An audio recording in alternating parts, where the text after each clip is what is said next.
Shalom à toutes, shalom à tous. Merci de nous rejoindre pour ce nouveau numéro de Réma, la profondeur des Saintes Écritures, de sonder le temps de 30 bonnes minutes sur la télévision nationale. Nous apportons une thématique combien importante pour la vie chrétienne. Depuis un numéro, nous parlons de la foi à travers la thématique « Croire seulement ». La première partie nous a été dispensée par le pasteur Camille Tombi. Il est une fois encore là pour achever ce module. Pasteur, shalom à vous. Shalom, bien-aimé. Et comment se porte la source de vie? Elle se porte à merveille. Nous rendons grâce au Seigneur. Et nous saluons tous nos amis qui nous suivent depuis là-bas, ceux qui nous suivent à l'international également et à l'intérieur du pays. Nous les saluons tous et nous rendons grâce pour le fait qu'ils sont déjà encore sur l'émission. Que le Seigneur vous bénisse. Vous aviez commencé par nous dire sur le module précédent que le carburant de notre vie chrétienne, c'est notre foi. C'est ce qui permet à notre voiture, notre moteur de vie chrétienne de fonctionner, d'aller au quotidien, et de rencontrer les épreuves et évidemment de triompher. Ce qui triomphe donc de toutes ces épreuves-là, il n'y a que la foi. C'est pas ça que nous avons achevé la semaine dernière. Oui, évidemment. Je pense que nous devons reconnaître que nous avons le monde visible, nous avons aussi le monde invisible. Et Dieu est esprit. Et pour que nous puissions entrer en contact avec lui, le seul moyen que Dieu nous a donné, c'est la foi, qui est une confiance totale à l'endroit de celui qui est, qui était, qui est et qui sera, qu'est Jésus-Christ de Nazareth. Très bien. Alors, nous allons donc poursuivre sur cette thématique. Nous l'avons promis aux téléspectateurs. La question de la foi aujourd'hui est une question prépondérante dans le vécu, l'exercice de la vie chrétienne au quotidien. Comment aujourd'hui, nous avons commencé par le dire la semaine dernière, comment aujourd'hui mettre cette foi-là en exercice au quotidien pour triompher du mal, triompher de la tentation, triompher des épreuves de la vie? Je crois que nous avions eu à dire que Jésus-Christ est venu accomplir une œuvre à la croix. Celle de devenir l'agneau de Dieu pour être immolé à la croix pour l'humanité tout entière.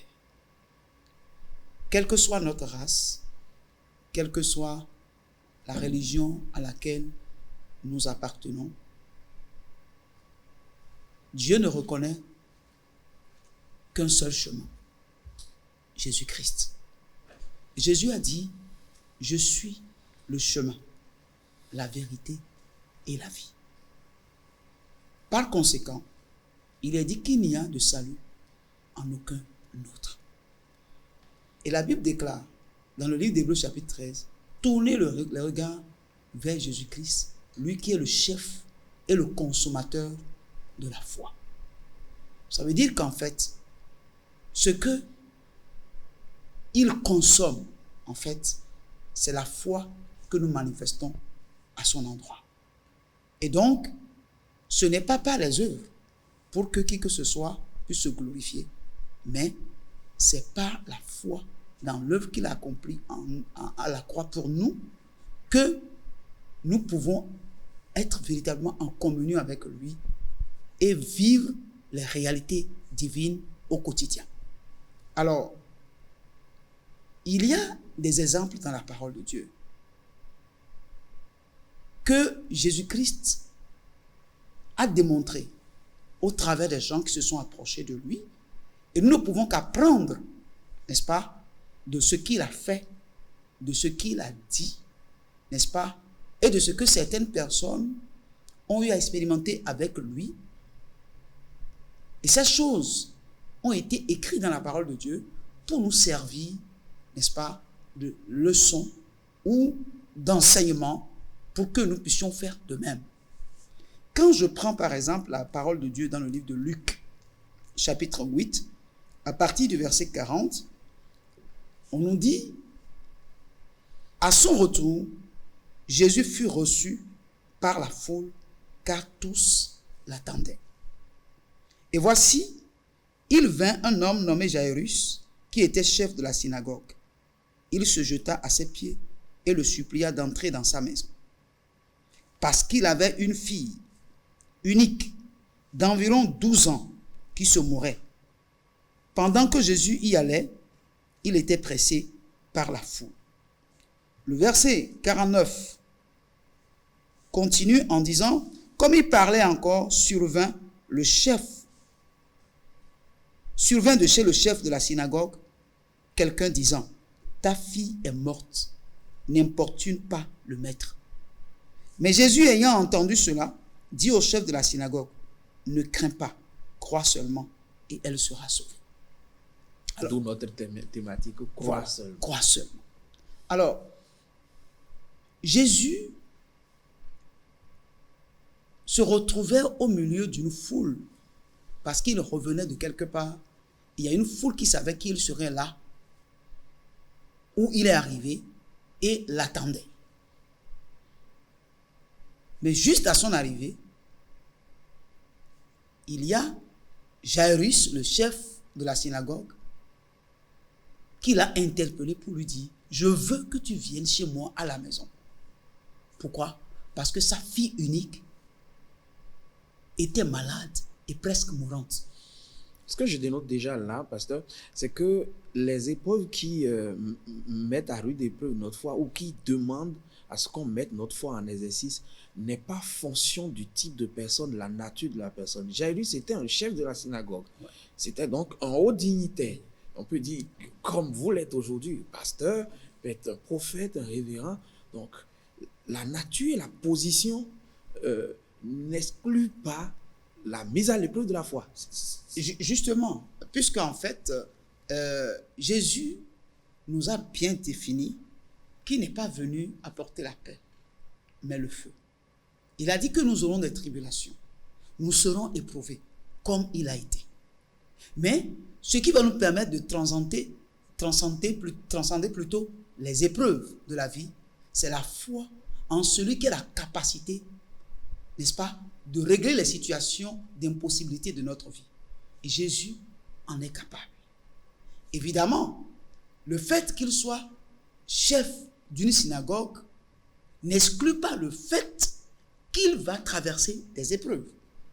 Et le monde dans lequel nous sommes, que nous soyons chrétiens ou non, les épreuves, nous les rencontrons de façon permanente. J'y suis arrivé sciemment parce qu'il est de ces chrétiens-là qui se disent que, bon, écoutez, il a déjà 25 ans, 30 ans d'expérience dans la foi et puis il est haut gradé dans la foi, c'est un général dans la foi, donc lui il a déjà passé toutes ces épreuves-là. Bon, c'est pas comme nous, nouveaux convertis, c'est pas comme nous qui venons de rentrer dans la foi, on n'aura pas autant d'épreuves.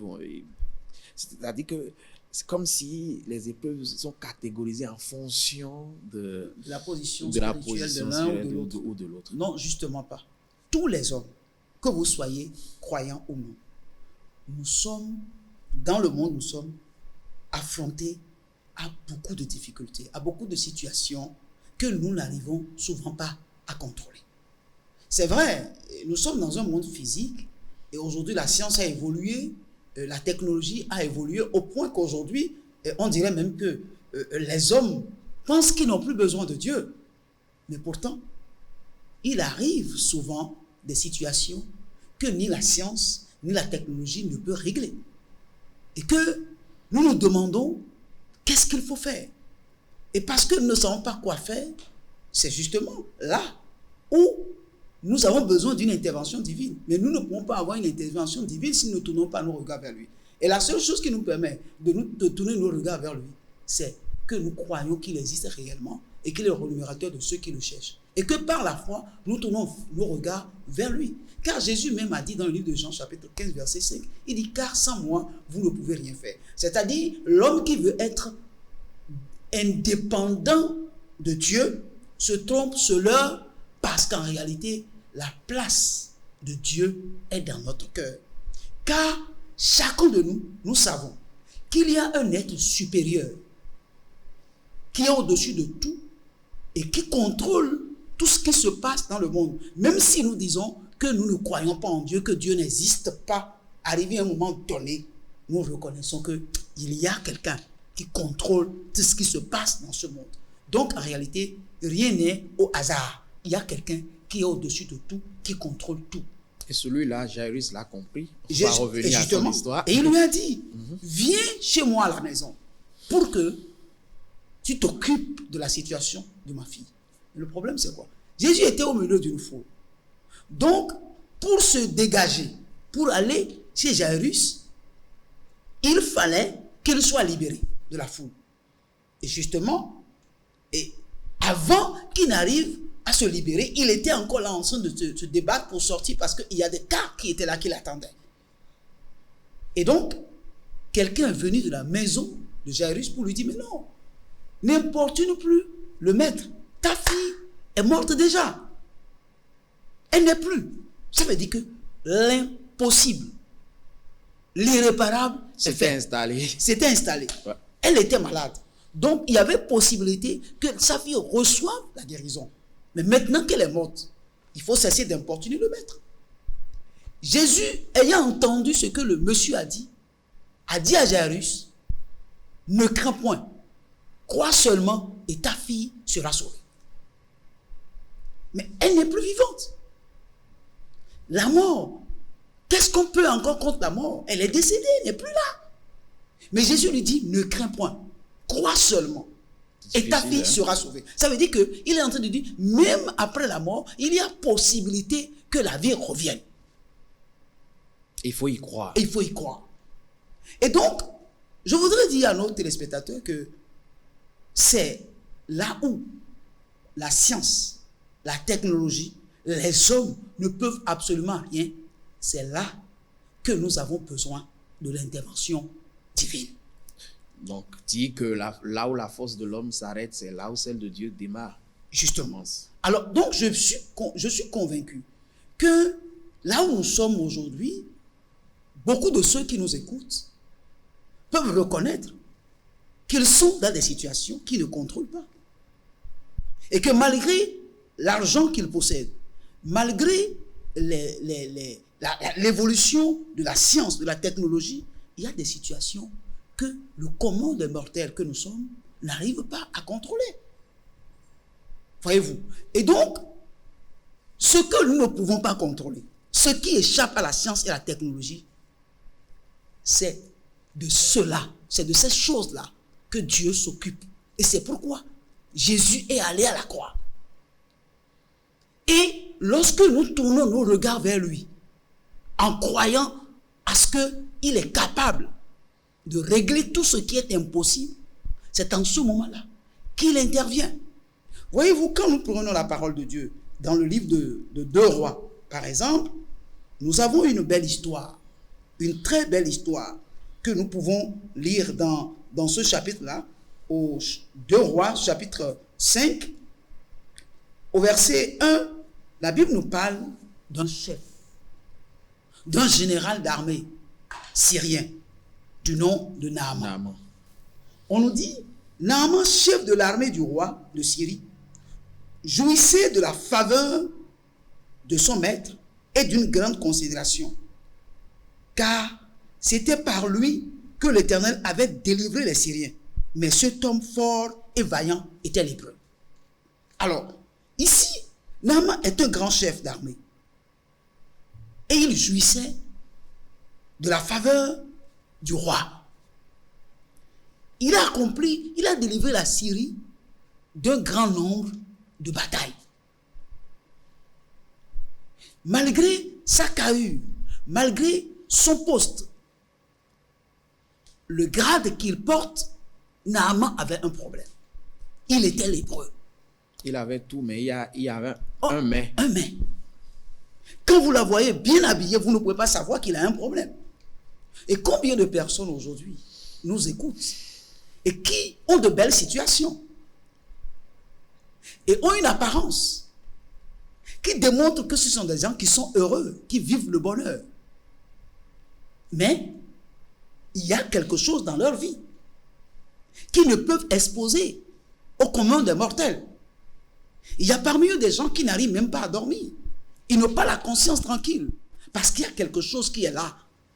Et malgré les moyens qu'ils ont, malgré les relations qu'ils ont, aucun de leurs moyens et de leurs relations ne peut venir au secours de la situation qu'ils vivent. Beaucoup de personnes aujourd'hui vivent dans la même situation que Naaman. Ceux qui sont au dehors les regardent et les envient. Ils croient qu'ils sont heureux, qu'ils vivent le bonheur. Parce qu'ils ont tout ce que l'homme peut avoir pour être heureux. Mais ils ne sont pas heureux parce qu'il y a quelque chose. Et cette chose, ils ne savent pas comment ils vont trouver de solution. Mais pourtant, la solution existe bel et bien. Parce que c'est pour ça que Christ est allé à la croix. Il a dit, tout a été accompli. Tout est accompli. Et voyez-vous, Naaman dans sa situation cherchait, n'est-ce pas, de réponse, une solution. Et il y a une fille qui est israélite, mais qu'ils ont pu captiver au cours d'une guerre, qui est devenue leur esclave à la maison. Cette fille connaissait Dieu. Elle connaissait le prophète Élisée. Et un jour, elle a dit à la femme de Naaman, si mon maître était à Samarie, l'homme de Dieu pouvait le guérir. Et lorsqu'il a appris cela, sa femme a appris cela, sa femme lui a dit, mais voilà, la fille qui est auprès de nous a dit qu'à Samarie, il y a un prophète qui peut te guérir. Alors, qu'est-ce que Naaman a fait? Naaman a décidé d'aller rencontrer cet homme. Et la Bible nous dit, à partir du verset 9 jusqu'au verset 14, Naaman vint avec ses chevaux et son char, et il s'arrêta à la porte de la maison d'Élisée. Élisée lui fit dire par un messager, va et lave-toi 7 fois dans le Jourdain. Ta chair redeviendra saine et tu seras pur. Naaman fut irrité et il s'en alla en disant, voici, je me disais, il sortira vers moi, il se présentera lui-même, il invoquera le nom de l'Éternel son Dieu, il agitera sa main sur la place et guérira le lépreux. Les fleuves de Damas, l'Abana et le Papa ne valent-ils pas mieux que toutes les eaux d'Israël? Ne pourrais-je pas m'y laver et devenir pur? Et il s'en retournait et partait avec fureur. Mais ses serviteurs s'approchèrent pour lui parler. Et ils dirent, mon père, si le prophète t'eût demandé quelque chose de difficile, ne l'aurais-tu pas fait? Combien plus dois-tu faire ce qu'il t'a dit? Lave-toi et tu seras pur. Il descendit alors et se plongea 7 fois dans le Jourdain, selon la parole de l'homme de Dieu, et sa chair redevint comme la chair d'un jeune enfant, et il fut pur. Naaman s'est déplacé quand il a appris la nouvelle. Il est allé vers l'homme de Dieu. Nous venons de lire 2 Rois 5. 2 Rois 5, verset 1, et puis le verset 9 à 14. À 14. Ouais. Alors, il savait qu'il a essayé de trouver une solution à sa situation. Mais il n'avait pas trouvé de solution. C'est vrai, en ce temps-là, la science n'a pas encore évolué comme de nos jours, où on s'occupe aujourd'hui des lépreux. Et malgré que la science a évolué, il y a aujourd'hui des maladies qui échappent encore à la science. Alors si il y a certaines choses qui échappent à la science, en attendant que la science ne trouve de solution, je pense que nous pouvons tourner le regard vers le Seigneur. Parce que la Bible dit que c'est par ses meurtrissures que nous sommes guéris de toute maladie. Il ne faudrait pas que nous soyons des fanatiques en disant non, je ne dois pas aller à l'hôpital. Si on est malade, on ne doit pas aller à l'hôpital. Non. Si nous sommes malades, nous devons aller à l'hôpital. Mais s'il y a une maladie qui échappe à la science, cela demande à ce que nous puissions tourner le regard vers le divin. Parce que la Bible déclare que Jésus a été meurtri afin que par ses meurtrissures, nous soyons guéris. Naaman a essayé tout. Il s'est dit, bon, je vais vers l'homme de Dieu. Il est parti. Mais le problème, c'est quoi? Naaman est un général. C'est un homme de haut rang. Il s'attendait à ce que l'homme de Dieu l'accueille d'une manière chaleureuse. Il essaie de se déplacer même avec des biens, avec de l'argent pour faire de présents à l'homme de Dieu. Mais l'homme de Dieu est resté dans sa grotte pour envoyer quelqu'un lui dire d'aller se laver dans le Jourdain 7 fois. Il n'avait pas accepté cela. Il attendait qu'on lui fasse un accueil. Voyez-vous, quand vous vous approchez de Dieu, vous cherchez quelque chose.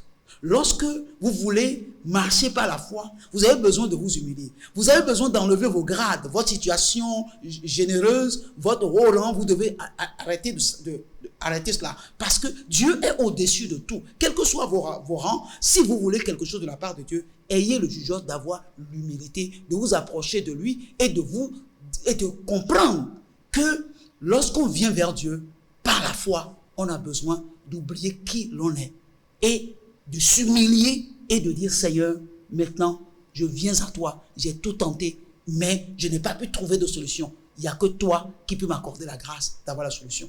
Et justement, il s'était fâché. Il dit, mais non, mais dans mon pays, en Syrie, il y a des fleuves qui sont des cours d'eau, qui sont plus propres que le Jourdain.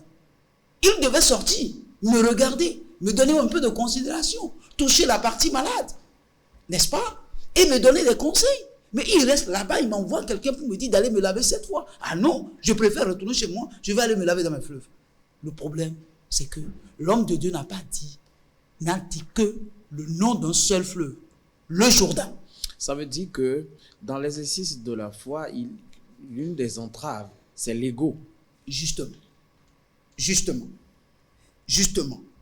Et la Bible dit que l'orgueil précède la chute. Mais l'humilité précède la gloire.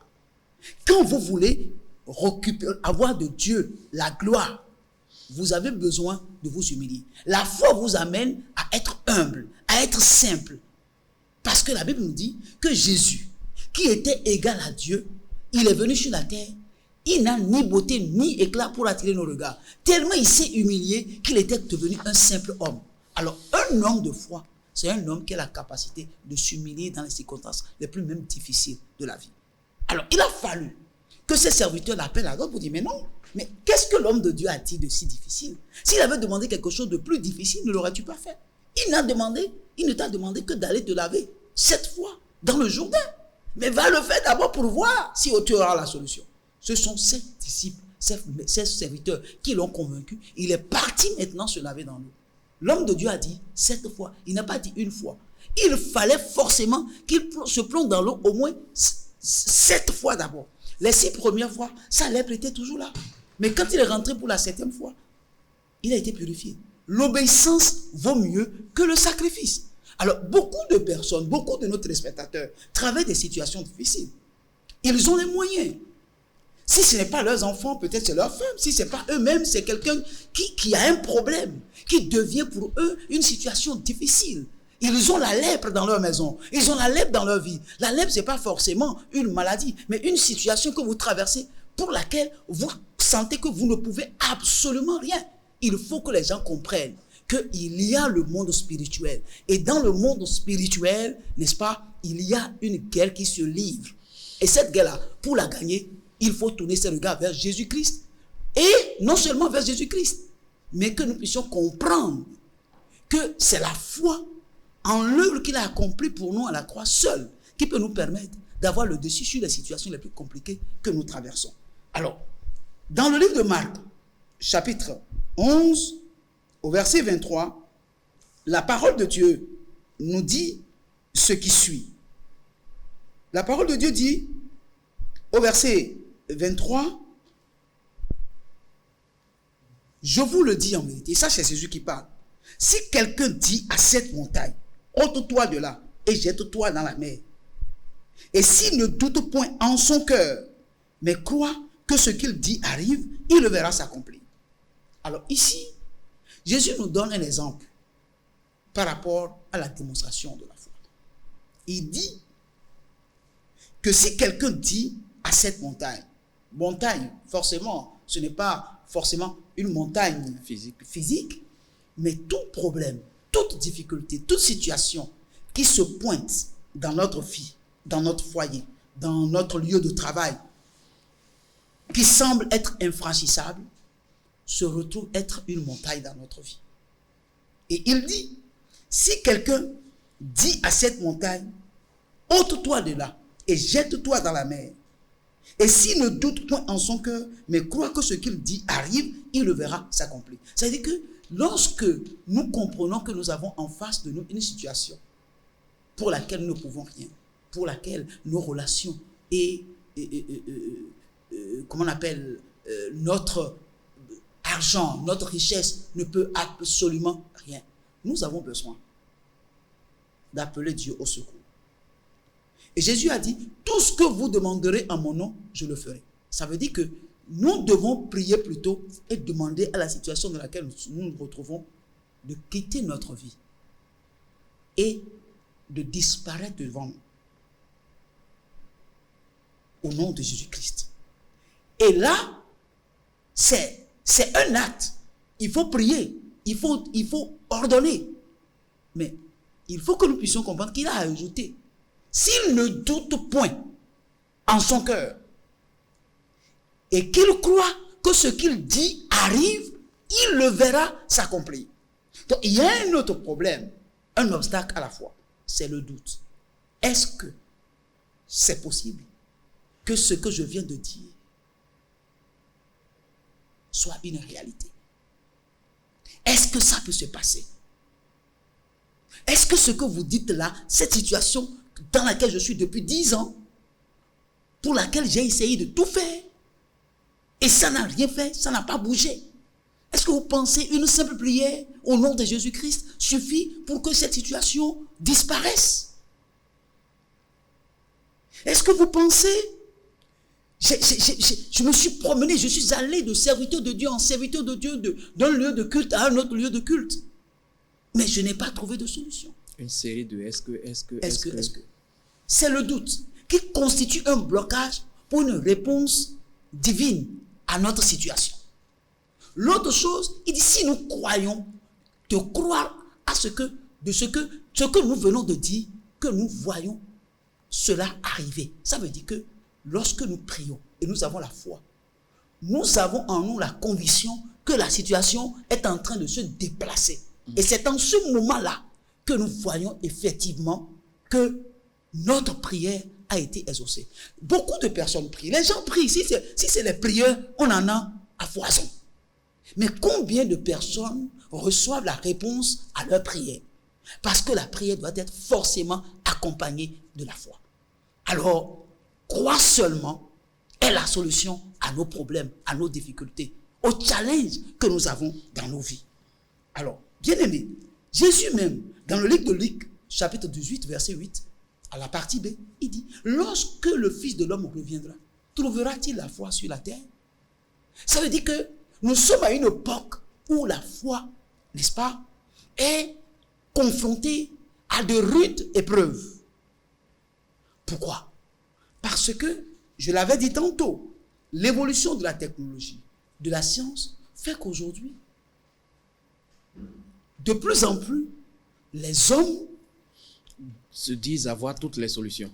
Toutes les solutions et qui n'ont plus besoin de Dieu. Aujourd'hui, les gens ne cherchent pas Dieu.